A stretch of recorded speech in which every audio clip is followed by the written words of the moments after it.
अस्सलाम वालेकुम दोस्तों। मेगा सोप सीरियल पापनगर जंग ईंदड़ नई एपिसोड में छा थींदो ऐं छा थियण वारो आहे ने सॼी तफ़सीलात ॼाणण खां पहिरियों जेकॾहिं अव्हां असांजे यूट्यूब चैनल ते नवां आहियो त महिरबानी करे असांजे यूट्यूब चैनल खे सब्सक्राइब करे घंटी जे बटन ते प्रेस करे नोटिफिकेशन ते ऑल करे छॾींदा जीअं हाणे ईंदड़ नई नोटिफिकेशन सभ खां पहिरियों अव्हां भारत ताईं बावक़्तु पहुची सघे।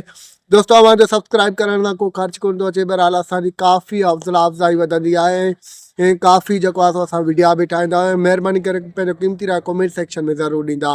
दोस्तों हाणे हलूं था पंहिंजी मेन ॻाल्हि ॿोल तरफ़। जीअं त मेगा सोप सीरियल पापनगर जे ईंदड़ नई एपिसोड में तव्हांखे ॾिसण वटां मिलंदो त कमीनो वॾेरो बालाज ख़ान जेको आहे सूबेदार खे घुराईंदो, उनखे चवंदो जेको आहे सो हाणे मां ॾिसां पियो त तूं मुंहिंजा कमु घटि पियो करी ऐं ॿियनि वॾेरनि जा जेको आहे सो काफ़ी सारा कमु करी पियो। मां जेको तोखे कमु चवां थो उनखे जेको आहे सो छॾे थो ॾी।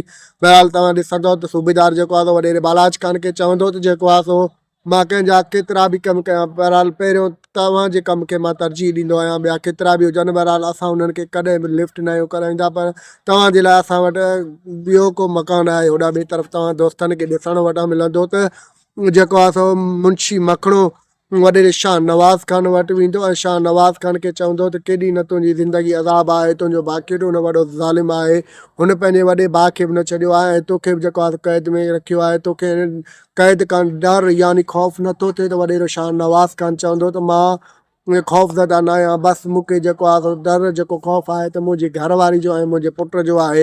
हाणे थी सघे थो त मखणो हुनखे जेको आहे पंहिंजी घरवारी ऐं पुट जी ॻाल्हि ॿुधाए छॾे त जेको आहे वॾेरे बालाज ख़ान हुनखे ख़तमु कराए छॾियो आहे। दोस्तों थी सघे थो, मुमकिन आहे, बहरहाल इन ॻाल्हि जी काई बि कंफर्मेशन न आहे। होॾा ॿिए तरफ़ तव्हांखे ॾिसण वटां मिलंदो त शेरदिल मलार ऐं गुलाब जॾहिं जेको आहे सो हिकु जाइ ते बीहंदा त जेको आहे सो पाण में कचहरियूं ॻाल्हियूं कंदा ऐं जेको आहे गुलाब मलार वारनि खे चवंदो त थी सघे थो त मां वॾेरे बालाज ख़ान खे सुञाणा, वॾो कमीनो शख़्स आहे, उहो जेसी मंठार मिठल जे धीअ सां शादी नथो करे, उहो तेसी ताईं चुप न करे वेहंदो। तेसी हुन इन ते जेको आहे मलार तमामु घणे गुस्से में अची वेंदो ऐं गुलाब खे चवंदो त ज़बान संभाले ॻाल्हाए, ईअं न थिए त मां थपा तोसां जेको आहे सो तुंहिंजे गले में हथु विझां। त होॾो जेको आहे शेरदिल हुनखे चवंदो त हे सही पियो चए, हिन में हिन जी जेको आहे हिन जो को गुनाह न आहे, हे त हुन सारायो आहे, हिनखे सॼी हिननि ॻाल्हियुनि जी ख़बर आहे। दोस्तों असांजो रिपोर्ट अव्हांखे कीअं लॻो, जेकॾहिं पसंदि आयो हुजे त महिरबानी करे पंहिंजो क़ीमती राय कमेंट सेक्शन में ज़रूरु ॾींदा असांखे इजाज़त रखंदा। पंहिंजो ख़्यालु। अल्लाह हाफ़िज़। Thanks for the watching. Javed Ali Jalalani. अल्लाह हाफ़िज़।